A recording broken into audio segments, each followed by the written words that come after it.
Hey guys, I'm here today to talk to you about Canada's most pathetic political party, that being the BC United Party out in British Columbia, of course. This party embodies every single aspect of what not to do in politics.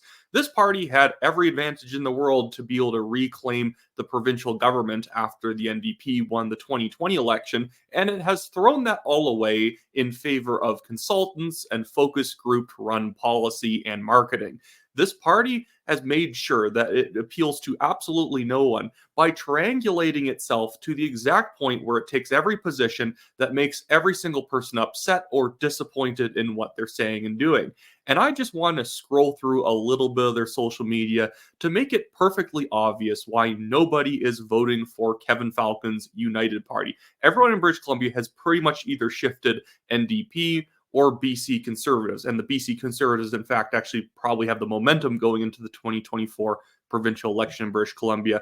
But even just the marketing here, we have Kevin Falcon standing over like a pier, like contemplating his life. He looks like Michael Scott in The Office during the episode where he's depressed and trying to feed pigeons in the park in the fall. Like it's horrible. And the entire all the marketing that the BC United has been putting out gives you a feeling of crushing apathy that these people are somewhat competent and they want to run your province. That's not something that's going to make people run out the door to go and vote for you guys. You need something that really gives people a kind of that energetic feeling of change and momentum, and we're getting stuff done and we're fighting the corrupt NDP. They feel like they are somewhat wagging their finger at the NDP from afar at the same time they're giving them a thumbs up because they don't know what position to take on all these issues. Kevin Falcon, leader of BC United. I believe a leader's job is simple. See a problem, solve a problem. I want you to know that when I become premier, I'm going to work hard to actually lower costs for people, not keep increasing taxes, reduce taxes. And I've been in government before, so when I... Oh my goodness, even that little half smile that the Sikh guy gives right here is just so sad. And I've been in government before. Just kind of like the tight lip. Like I'd get a little bit bigger on screen here, but he just gives that little tight lip.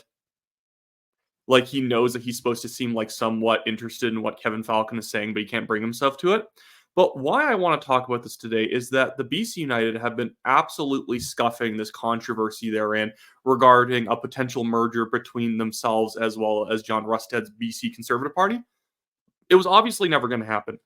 We know it wasn't going to happen because the BC Conservatives have nothing to gain by tying themselves to the BC United. And I'm not just saying this because I support the BC Conservatives, I 100% do, but the BC United are clearly driven by consultants, by lobbyists. It is a party that very nervous lobbyists and consultants are running. If you ever go into if you were ever around the Conservative Party when Aaron O'Toole was leader, this is the same sort of feeling that you get from United, that they're utterly petrified to take a solid position on any issue. And so they take usually two contradictory issues, or they just sit on the fence firmly refusing to leave, like to get off of it. It's a party where they have 3 or 4 focus groups trying to find the exact balance that makes every single person in the room say, well, I guess I don't mind him. And then that's what they go for. But all of what they've been doing right now is they've been making themselves whiny to boot. They don't even look professional. Like they've also stopped pretending that they can even beat him. But now they're like going after David Eby for grocery prices and whatnot. It's all very boring stuff. But this is the funniest thing ever. So the BC Conservative Party put out this statement basically saying that we tried to actually work with the BC United Party back in November of 2023. This is back when, depending on the poll, either United were a little bit up on the Conservatives or Conservatives were a little bit up on United. It was a moment where they both maybe had mutual reasons to merge. I still would have disagreed with a merger at the time. You don't sell out all of your best assets as the Conservatives to United, who was just a burning wreck at that point. It just because they had vote in the polls didn't mean that they were going to have more vote in 6 months. And I think they should have just waited. And effectively, that's what happened because of how BCU reacted. But John Rustad put out a statement where he said that back in November, when the two parties were tied around 15, 18%, neither of them really had the edge quite yet, that he had made a proposal that we should maybe talk about a merger coming together, maybe strategically running only in certain places. And then the response, according to John Rustad, was, blank off, not exactly super classy. And I love that in response to this, and I want to get to the deal that BC United just proposed recently that got like viciously rejected by the Conservatives because of how silly it was. But Kevin Falcon does not know how to do media, because in response to the statement from the Conservatives, and you can go onto their social media, go read it. He said, "No one with any authority to negotiate on behalf of BC United has ever told the BC Conservatives to blank off, and no one with any authority to negotiate was ever approached in February of 2024. John Rustad is trying to trick you, and he's not entitled to make things up." Well, he said the original offer was in November of 2024, and he said that there really wasn't any substantial negotiations in February of 2024. Sorry, the negotiations previously were 2023 in November. And Kevin Falcon, I like how what he's doing here is he's effectively admitting a bunch of the stuff is true. No one with any authority to negotiate on behalf of BC United has ever told the BC Conservatives to blank off. Like, so somebody from your party executive or somewhere in your office did in fact say that.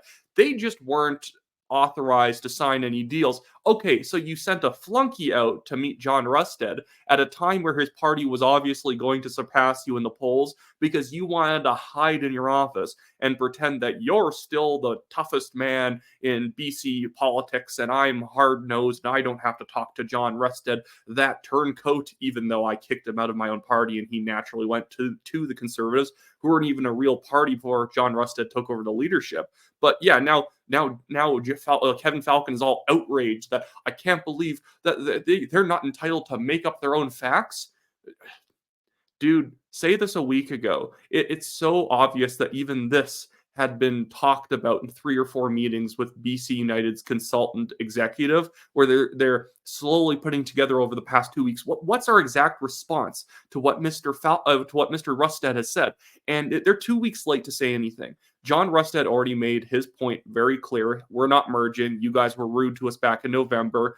And BC United, 2 weeks later, puts out their response because they had to probably subject it to 3 focus groups and figure out what was the exact right wording to use that would appeal to every single person in no particularly strong manner. This is why people like Aaron O'Toole were terrible Conservative leaders. It's not just that Aaron O'Toole was basically a liberal, but it's also that they're flat-footed. They don't know what to say on the spot. And that's what people hate these days. That's the way of doing politics in 2006. Just say very little. Just come off like a strong, confident man, and people will vote for you. That's the one area in Canadian politics I'd actually agree that there's sexism, is that in my riding, this is a very deep cut of a reference, but in my riding, I'm running for the Calgary Signal Hill Conservative Party nomination, and 2 of my opponents are former MLAs from the provincial government under Jason Kenney, Leela Aher, and Jeremy Nixon. Jeremy Nixon and Leela Aher. Leela has a very strong reputation as being a very liberal conservative. Jeremy Nixon is basically the exact same.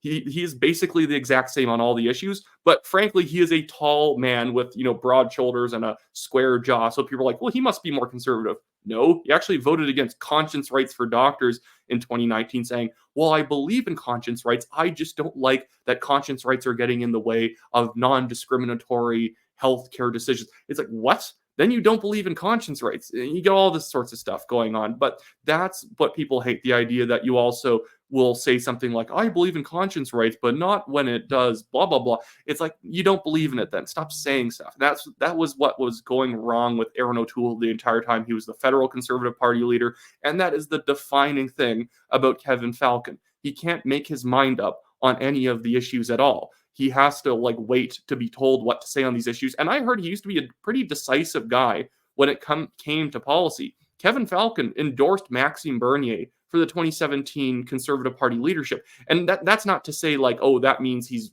amazing because he endorsed Maxime Bernier. I didn't vote for Maxime Bernier in the 2017 leadership. But, that demonstrated that he's willing to take a hard stance and vote for somebody like Max, who has very strong stances on the issues. But this is the deal that BC United had given to the Conservatives, and that we were all supposed to think, according to the media, was a very serious document. I can't believe the BC Conservatives and United couldn't make this work. So these are the 6 stipulations to the deal. The parties will not merge. They are each responsible for their own leaders, fundraising, and election campaigns. Okay, I've seen this before. This is a stupid plan. You don't do this. This is what happened in Ontario in 2022. The Ontario Party, under former MP Derek Sloan, proposed to the New Blue Party of Ontario, how about we run candidates in half the ridings and you run candidates in half the ridings? No, that is stupid. That doesn't work. And it was very clear that the Ontario Party and Derek Sloan were basically just working for Doug Ford and the PCs because they wanted the whole alternative conservative movement in Ontario to seem like a clown show by having multiple random parties popping up all over the place to oppose him so that the vote wouldn't consolidate anywhere. But obviously, you need the opposition to the NDP in BC to consolidate behind one party. If you split yourself up, you're just going to seem both like limp parties that nobody wants. You need to actually coherently run one message, not two messages depending on where you live in the country. That's foolish. Anyways, the second point here reads, the parties agree not to attack one another over the course of the campaign. Oh, goodness. You just admit that we're vulnerable. The BCU knows it's vulnerable, and if you're putting a stipulation saying, let us win, don't say anything negative, that just sounds really pathetic and demonstrates that you're not ready to win a provincial election in British Columbia. Point 3, the parties will not run candidates against each other's MLAs who are running for re-election. This is 2 BC Conservatives and 15 BC United seats. So it advantages the BC United massively, even though they do not have the polling that could even win 15 seats naturally. 4, the BC Conservatives will run 47 seats and the BC United will run 46 because BC United has more incumbents to protect. Okay. The seats will be divided up between the parties in a draft format whereby the BC Conservatives can each make 3 choices for each one that the BC United makes until each party has picked the same number of ridings, including incumbents. From that point, the parties will alternate choices until the agreed upon total number of seats. You're not going to win an election with this stupid seat-picking scheme. As soon as there is a scheme that is going to be arbitrarily determining which party is going to target each seat, we're done. This is a clown show immediately. If we're saying, I'm going to run someone here, like we're picking players in a hockey draft. Oh, well, you took Vancouver Langara. Oh, then we're taking Port Moody Burquitlam. What? Why? Is there any point to it? It's just arbitrary order picking. That, well, this person picked that seat, so we get to pick this seat. Do you have a better chance of winning that seat than they do? Well, no, then it would just become a game where BC United would pick a bunch of rural ridings to run in because the BC Conservatives would automatically win those, and United want to take away those easy wins from the Conservatives so that United can inherit them. That's dumb. That's just dumb. Point 6, if the combined seat total in the election exceeds the NDP, the party agreed to a form of a coalition government. The premier will be the party leader that won more seats, while the party leader that wins the smaller number of seats will be the deputy premier and hold a senior ministerial portfolio. Cabinet seats would be allocated in proportion to the number of seats each held by each party. So basically, it wasn't a merger. Sorry, I didn't even bring that up on screen when I was reading point 6 there. But so it's not even a merger. We're not even really merging here. We're just running, and we're just not going to criticize each other, and we're going to leave each other alone in certain ridings. It's not a merger. It's not a deal. It's not coherent, and it's specifically based to advantage the United. And you could say, well, they drafted it. Of course, it's going to advantage them. No, this is just sucking away all of the momentum and leverage the Conservatives had. And Kevin Falcon entering this negotiation saying, can you just let us win? Can you keep our party on life support even though nobody likes us? Because really what he's asking for is, can you tell the Conservative supporters in a lot of these ridings to vote for us instead? That's what they want. And again, the incumbent seats would be advantaging the United in a very silly way, because obviously in the last election, when the BC United were still called the Liberals, they won a lot of rural seats because it was either NDP or Liberal. So they won all the rural seats. So even though BC Conservatives have 40%, 42% in the rural areas, according to the polling, BC United then wants them to not run in all the incumbent rural seats. That's stupid. Don't say stupid things, Kevin. You need something better than just simply saying, let us win. You need to, if you're making a real deal, what you would probably do at this point is enter the Conservative Party, agree to dissolve yours, bring over some of your incumbent MLAs to join you, and let John Rustad run the party with some vague concessions towards the BC United incumbent MLAs. you keep it vague because people don't like the United Party. But even then, I wouldn't want them to merge anyways, because the problem with bringing incompetent people into a competent party is you're just watering down the competency. This is actually why in 2017, I was actually against the merger between the PC party and the Wild Rose in Alberta, because there was no way the NDP was going to be able to win regardless of how the vote ended up splitting. It was just that the NDP was just not popular in Calgary at all anymore. So even with all the splitting, it would either go PC or Wild Rose with a couple downtown Calgary NDP ridings. And so what they ended up doing in a lot of ways was just bringing all the incompetent people from the PC party that managed that party into the floor, into the Wild Rose, and then it started like open civil warfare inside the party over who was going to control it. And so then I found that it just buried a bunch of the problems without actually resolving them. But yeah, this is pretty much it for me, guys. I hate the way that political parties are often run. Pierre Poilievre is actually doing a great job as the leader of the Conservative Party, because it's just focused on taking hard stances, going after your opposition, and being very clear in the differences between yourself and the incumbent government. BC United, the Conservative Party under Aaron O'Toole, frankly, Ontario with Doug Ford, it's about like this weird scientific way of doing politics. That if we agree to this subsidy, but then we have this small tax cut measure, but then we pass this regulation and we reach out to this community and we do an event in this area, and then we'll be able to cobble together a coalition. No, just do good things and hope that voters will vote for you if you market to them why these things are good. I hate the way people do politics, where they think about politics as like this very bland coalition building game. There is coalition building in politics, but at the end of the day, people join your coalition, they join your winning coalition because you promise good things and you argue in favor of them. You don't do it by kind of giving people each like 10% of what they want and hoping that they show up to you on voting day because technically the current government isn't doing anything for them. That's such a losing strategy in the long run. You have to market why your ideas are good, your oppositions are bad, and why people need to vote for you. Not the idea that we're enlightened centrists here at the BC United Party, so you should vote for us because we're not as crazy as the NDP, but we're not as common sense as the Conservatives. I know they wouldn't frame it that way, but if the NDP is horrible, what's the point of just being 50% of what the NDP is and 50% of the Conservatives? People don't like the NDP. So be like the Conservatives. Be the opposite of the NDP. That should be it for me today, guys. In the description below, there's the Give, Send, Go legal fundraiser for the National Telegraph, and then also my campaign website for Calgary Signal Hill. Check those two out if you want, and I'll see you guys next time.